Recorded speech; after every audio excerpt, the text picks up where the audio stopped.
Welcome to the official CIS 26 podcast. I'm your host, Tissam Michael.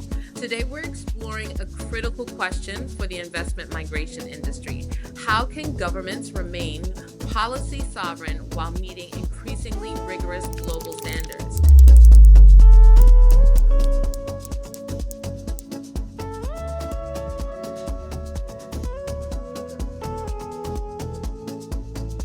As both host and participant of the Caribbean Investment Summit 2026, St. Lucia is uniquely positioned to lead this conversation on sovereignty, credibility, and the future of investment migration. Joining us is the CEO of the St. Lucia Citizenship by Investment Unit, McLeod Emmanuel. Let's dive in. Mr. Emmanuel, how are you today? Thank you for joining us. Thank you, Tisa. Thank you for having me. It's a pleasure to be here. No problem. For those of us who don't know that much about you, tell us a little bit about your background. Sure. Well, I am St. Lucian, born St. Lucian at heart, a very patriotic St. Lucian. My background is a bit diverse. I formerly studied economics, but my true passion is in marketing and product development. I've had stints in media, managing state-owned media platforms, as well as working in telecoms on the marketing side of things. So, in my current job, which I've been in for over 4 years now, as the CEO of St. Lucia's unit, it is my opportunity to bring these or converge, using that same term that we have for our conference, but to converge these skill sets and experience into positioning St. Lucia as an ideal destination to visit, to invest, to build, and to live. Understood. So, am I correct? You took the helm of the CIU in 2022. Correct. 14 years. Yeah. Okay. So, coming from a background in marketing and strategic management, what was the most surprising cultural shock when stepping into the highly regulated world of investment migration? I think my initial shock was just the industry itself. So as persons have heard of this industry, investment migration, um, persons have heard about obviously St. Kitts being there for over 40 years in this industry. I don't think persons grasp how complex, how widespread this industry is. So getting into this job, whilst I would have done my necessary research and background checks to understand the industry, but meeting the players, persons who have been in this business for decades, who have passed on companies from generations to generations, persons who have offices across the world. Sometimes you have 30 in 30 different countries with 1,000 staff. I really got a grasp of how much investment persons have made, sweat equity into this industry, and also you understand the implications to your country, and you have the upside, which is obviously a financial windfall, the opportunity to tap into resourceful persons, entrepreneurs, business individuals who could add value to your country, but equally you do appreciate that in this international space where we have to live as one, any wrong decision can have implications for your country's reputation and your program. So, as a patriotic person, whilst you are happy to bring in the returns for your country, and especially when you see these returns used to help the most vulnerable in the country, to improve our infrastructure, to create opportunities for persons who would not ordinarily have these opportunities, you still do it with that awareness that you must get it right. You must always get it right. There's no room for error. And I've told my team each and every day, ensure you dot every I, cross every T, and please challenge me, challenge your superiors there, because we don't know it all. So we want to create a healthy environment, an environment of innovation, of learning, of mobility, and we believe by being accountable to each other ensures that we are closed enough on any cracks that may be available or may be evident in our firewall. So I mean that's really what I have grasped in my last 4+ years in this space. Understood. You actually already led into my next question. I was going to ask you what leadership principles guide how you approach the responsibility of safeguarding citizenship. We have standards, and standards is a multi-pronged thing with us. Our standards have to be of international levels. That's one. And being a small country does not negate the fact that you can and should always be benchmarked against the best practices. That's first and foremost. Also, we have to understand that the world and every industry is rapidly evolving. So, whilst your standards are set on day one, you must continue watching this space and evolving your standards, evolving your processes, evolving your mindset, unlearning, retooling to ensure you meet today's demands. And whilst I've been in this industry for a little over 4 years, I have seen this industry. When I came in, this industry was one. Obviously, there was always this presence of responsibility to your country, to your international partners.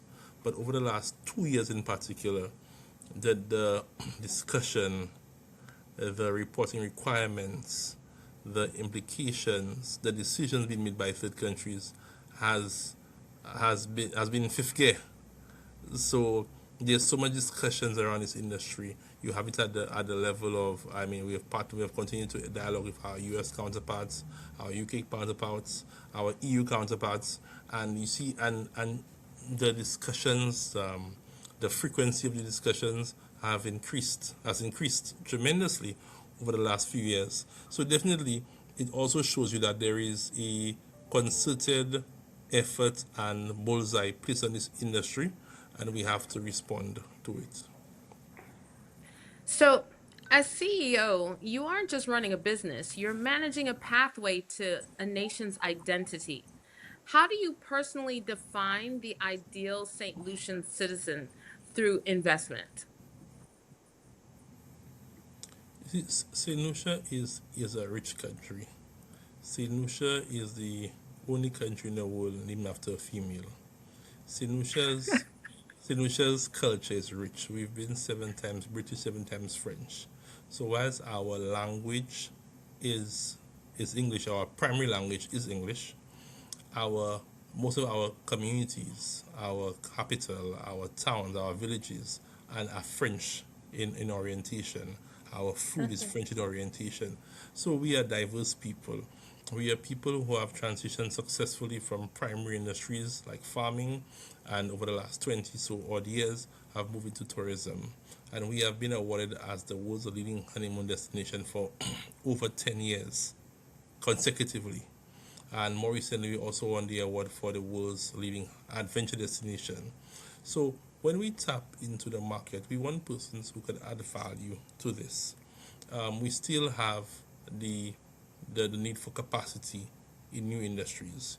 There's still lots of room for us in in AI, in call centers, in manufacturing, in agro processing. So when we tap into the market, we look for persons who have that skill set. Obviously, not everybody will have either of these skill sets, but you want to look for these persons who can add value, who can come to St. Lucia, set up shop, and help train our current resource pool and help them to become entrepreneurs themselves, or at least become self-sufficient. So that's big for us. Also, you have to be patriotic. Whilst our economic partners or citizens are not born St. Lucians, we expect that when you become a St. Lucian, you want to we wish that you integrate within the fabric of St. Lucia. We want you to embrace St. Lucia in its full splendor. That is, love our culture, respect our people, be kind to our country, and add value in whatever way that you can add value. And important for us is ensuring that we get people of good repute. Because whilst skill sets and capabilities may fluctuate from person to person, one tenant for us is being good quality individuals. And that's one thing that we don't compromise on. So we have to ensure that your past is one of good repute. We have to ensure that you are who you say you are. We have to verify what you say you are. We have to ensure that your source of wealth that you are purporting to have is of legitimate means and it's verifiable. So these are important things for us. Understood. And I think that's a misconception across the nation now that this program, the CBI program, has been introduced globally Sure. by some heads of nation. Sure. the misinformation that they're giving other citizens is that this is, you just let in anyone, and that's not true. Yes, true, That's not true true, at all. true. Transparency and due diligence expectations keep rising. How has St. Lucia adapted? We've adapted by complying to all of the agreements. From September 4th, we began screening every applicant via the FIA, Financial Intelligence Authority. We also began applicant interviews, and we were the first in the region to commence these exercises. We have undergone operational reviews to ensure that any gaps within our operations can be identified and can be filled adequately. And we continue to have training. I think training is very important because we are fueled by our team. We have a team of very capable, hardworking, patriotic compliance officers, among other team members in accounts and other departments. And we believe that in this ever changing world, we have to equip our team members with the skill set. So we fund a host of training opportunities for our team, both virtual and in person. So our team members would be, as in last year, we had team members go to the UK on due diligence conferences. You had compliance conferences in St. Kitts. You had other conferences in New York and Miami and all over the place. And we also fund development courses that can provide them with the additional tools to have the attention for the key details that you require, especially as the nature of crime, the nature of nefarious activities evolve. Because remember, persons are every day looking for ways to change their strategy. So we must be Yes. as responsive or even more responsive than the bad individuals to ensure that we eliminate even 0.0001% chance of us having these individuals become a solution. Agreed, completely agree. Critics often see regulation as a hurdle. How are you pitching St. Lucia's rigorous due diligence as a competitive advantage for the high net worth investor? I have an analogy. Even in eating, you go to a fast food restaurant, you get you get served your meal quickly, and it may not be as nourishing, it may not be as fulfilling as, or the experience will not be as long lasting as you go into fine dining where the meals are prepared for you, with all the necessary standards that are required to bake and grill. So St. Lucia, this is my analogy. St. Lucia is a premium product, and if you want a common vehicle, you get them in big batches. And I'm sure we all are aware that when persons are ordering the new Rolls Royce, they put their order in 6 months, 1 year before they come out, and they wait for that premium product. So St. Lucia is a premium product. So I believe the upside of becoming a St. Lucian certainly trumps the wait time. So imagine you wait, you go through our rigorous due diligence processes, our regulatory framework, which let's say lasts for months, 9 months, whatever the time may be. Obviously, we try to be as efficient as possible. And then you have the rest of your life to benefit from a country that's rich in history, rich in opportunities, that has direct daily flights to all the major cities in the world, including the UK, Toronto, Miami, Atlanta, New York, each and every day. Sometimes Charlotte as well. So I think it's worth the opportunity to become a solution, and the upside from being a solution is definitely worth the rigors of some added due diligence requirements. All right. So, what is one global standard that you believe the industry should push back on to protect the unique identity of the Caribbean nations? I think that the standards that we've been embracing only adds to the quality of personnel that we get. Obviously, you want to maintain your identity at always, and I think generally in the last couple of years, the initiatives proposed have all been in an attempt to ensure that we maintain high standards. For instance, right now there's a premium on having genuine links to the countries. We embrace that wholeheartedly, that persons who become Lucians should not only visit but have an obligation to visit St. Lucia, because we don't want you to just be holders of our passports. We want you to embrace your St. Lucian citizenship in its full splendor. We want you to learn your culture, not just my culture, because you're part of St. Lucia now, your culture. So I fully embrace even the requirement for genuine links. I think my counterparts in the region do as well. Understood. Understood. So, looking ahead in the future, what areas of global compliance will require the most attention, do you believe?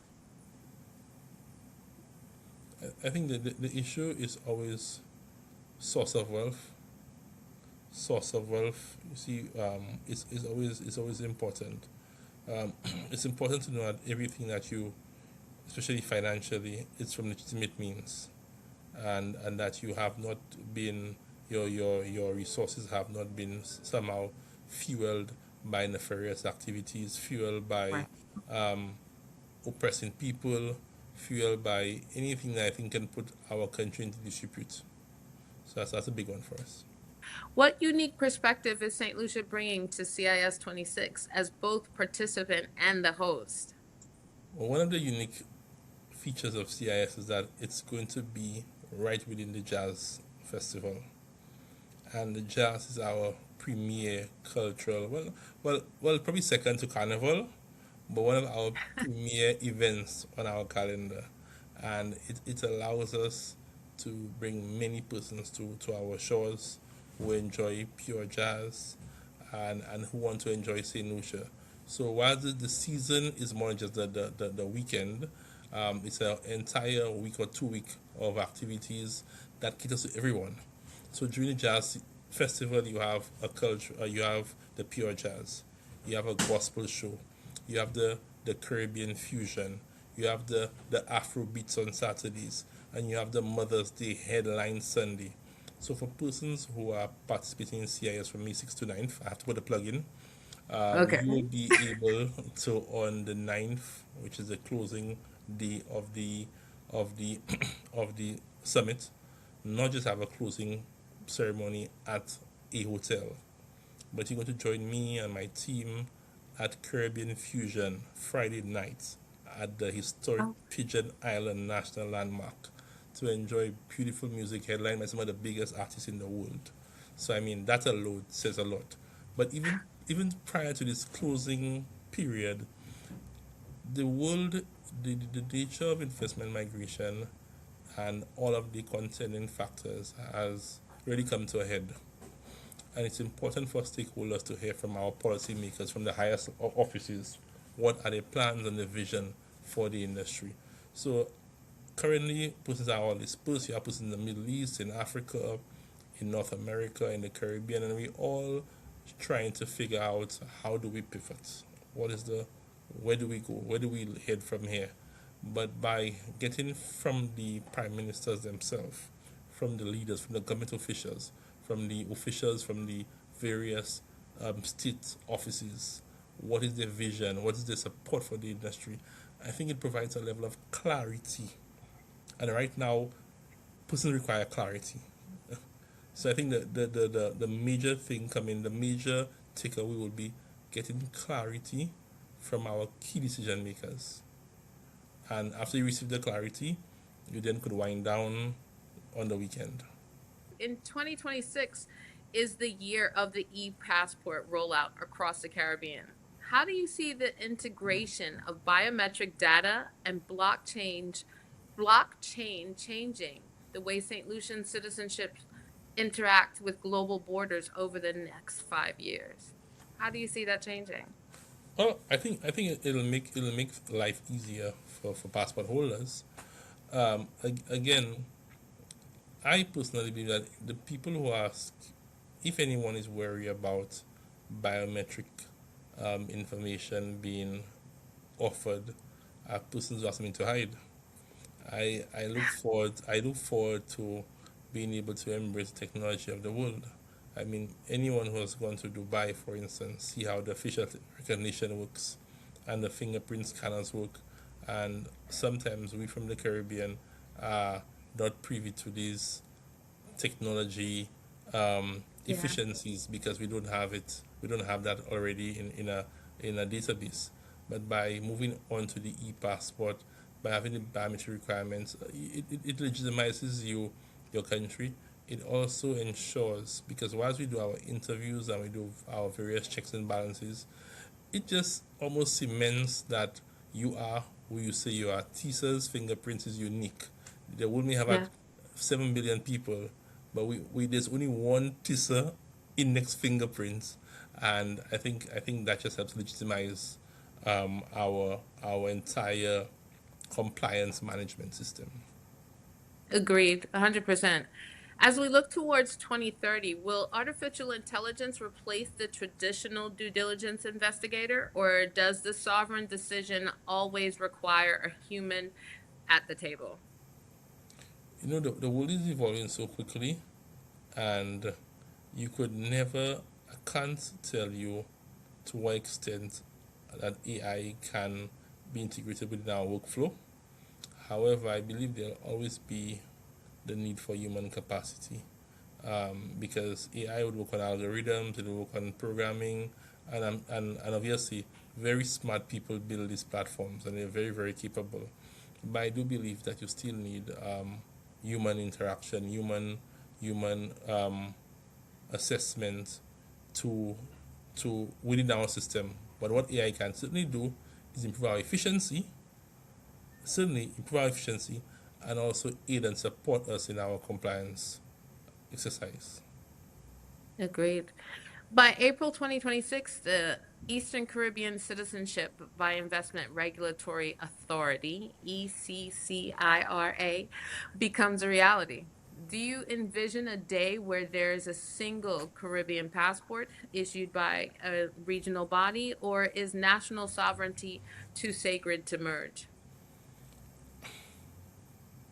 Obviously, I'm speaking in my personal capacity and not on behalf of St. Lucia, since I don't have the capacity to speak on that. But I believe that this national sovereignty is important, even in a small Caribbean space. We are unique, and whilst we do embrace our CARICOM membership, and to some of us within this space, our OECS membership, Right.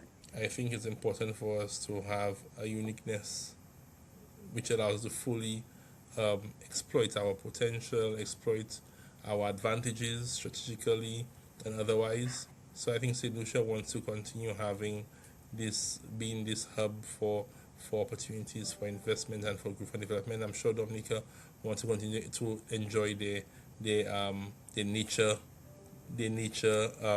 title, and I'm sure Grenada wants to continue Exactly. exploiting their spices, and Antigua embracing their beaches. So I think we all want to embrace what is ours, but we Right. do appreciate that we are one Caribbean, and we are partners in this. Understood. Understood. Okay, so we've talked business. Let's get back to CIS 26. Sure. So St. Lucia is hosting CIS 26 this year. And beyond the meeting rooms, what authentic charm of the island, recently ranked as top Caribbean destination, and we know that, should attendees make sure they experience? This St. Lucia is such a rich country. Whilst we only 238 square miles, St. Lucia's St. Lucia is sort of divided in its beauty. So in the north, where we're going to be having our summit, is where you have the hub for a lot of our hotels and our restaurants and bars. So you could have some nightlife there. You have the historic Rosalie Street Party, which has been running every Friday, save for COVID, for the last 40 odd years. Then if you go to the west coast, is that's our nature capital, where you have our iconic pitos. We have world heritage sites. We have the world's only driving volcano. Our sulfur springs, where you get a good sulfur bath, a mud bath, where you could have your skin feel rejuvenated and feel 10 years younger. And lots of waterfalls and mineral baths. And on the east coast, you have some of our fishing villages where you get the best grilled fish. And in the south, you also have lots of good nice vibes and beaches and amenities. So there's so much to do. But I think if persons have limited time, apart from the conference and the jazz, persons should visit some of our iconic landmarks. You don't go to Paris without visiting the Eiffel Tower, right? Am I correct? Right. Exactly. Correct. So, and many persons who envisage New York in their mind, they think of the Statue of Liberty and they think of the lights in Times Exactly. Square, right? For New York. Right. So to visit St. Lucia, you have to visit our Peters. You have to come to our Sulphur Springs. You have to come, in short, you're there for just to enjoy the beauty of our Pigeon Island National Landmark. And you have to just interact with the people, drink some coconut water, enjoy the vibes. Just pure vibes. Okay. Pure vibes. I Pure love it. vibes. I love it. I'm looking forward to it. So, how is St. Lucia creating space for collaboration across roles, governments, advisors, intermediaries, and institutions? Well, we have some initiatives that we're going to be announcing during the CIS, and this will show the true power of our public-private partnership, the true power of utilizing our CIP platform to help our country. So I don't want to speak much on it here, although obviously I have love for you and the podcast. But I want to save this and I want to invite everybody to come to the CIS for this big unveiling because we have a wonderful initiative that we're going to announce. I'm looking forward to it. Every year at CIS, each country reveals something. So, Indeed, I'm looking forward to it. indeed, Looking forward to it. indeed. So, you're a local. After a long day of debating global capital flows, where is the best spot on island for a CEO to find some policy free space? Where do you go? So the barber shop. They're just joking. But Okay. obviously, you know, the barbershop, the talk in the barbershop is always enlightening and it allows you to just It be is. yourself. But I think for me, we have so many nice restaurants in St. Lucia, so many options. So I have some favorite options. My daughters have some options as well that they love. So Okay. just just that obviously is one of them. Enjoying our beaches is another way to just relax and enjoy the beautiful waves hitting you on your body and just giving you that sense of peace. I always say the beach is like the most inexpensive luxury of life. It's very inexpensive. It's Correct. free of charge, but it's free of charge only when you Correct. have it. But for those who live Correct. in faraway lands, they see our picture like wow, and they have to pay tens of thousands of dollars to get tickets to fly across the world to enjoy our beaches. Obviously, you and Antigua, so I know you appreciate that. I do. I definitely do. uh, Actually, when I was there recently, I ventured down to, is it Sugar Beach? Sugar Beach. Oh yes, Sugar Beach in Soufre. Oh, it was gorgeous. It was completely gorgeous. I loved it. Loved it. So right after you see the Piton, you go to Sugar Beach, And you jump in the mud. Sugar Beach is just is so ideally located. Sugar Beach is straight in between the two petals. You literally Yes. are between the petals, like just stuck, like right. So you look left, you look right, Com- you like it's just all right there. So it's a wonderful, correct. it's a wonderful place. Correct. Correct. Okay. So if there's two things that anyone has to drink or eat before they leave St. Lucia, what is it? Drink or eat. Yeah. What So are you known for? full disclosure, I I do not drink alcohol. However, Oh, it's not a religious or any belief. I just never had it, so I never tried it. right. But Right. obviously, Saint Lucia has lots of rums. So for persons who Okay. indulge in a nice beverage, I know we have some classic drinks, the Chairman's Reserve, which is a classic drink. You have various flavors of them, and you have some other local drinks. That's for sure. That's for sure a must. We also have some of the best grilled fish or grilled conch. Obviously, locally we say labi, some say lambi, but I mean the name is conch. Obviously, the global name is conch. So you have some of the best Gotcha. grilled conch in the region. So I think with the rums, the grilled fish or the grilled seafood, I think these are two of the things that you have to try as a Nutrition. And also our national dish, green fig and saltfish. I mean, this is our national dish. So green fig is the green bananas with saltfish, Right. and you get Right. cucumbers and other salads on the side. And that's our national dish. So you need to embrace our come taste, come and feel out the flavor in this. So the one drink they gave as soon as I got off the plane, the first thing they made me try was what's the chocolate drink that you guys drink for breakfast? Cocoa It tea. has Cocoa tea. yeah. So Cocoa tea. cocoa tea is the drink that they made me try it. The flavor was amazing. It was great. I understand why you guys love it, and I suggest that everyone coming to CIS at least try it one time. Okay. Um, So we're so gonna that is ensure that during the morning breaks we just have coffee and tea. We have cocoa tea as well.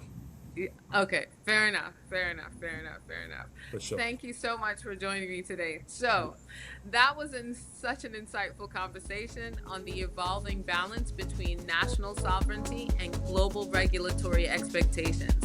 For industry professionals, advisors, and policymakers, the CIS 26 will provide a rare opportunity to hear directly from leaders designing these frameworks in real time.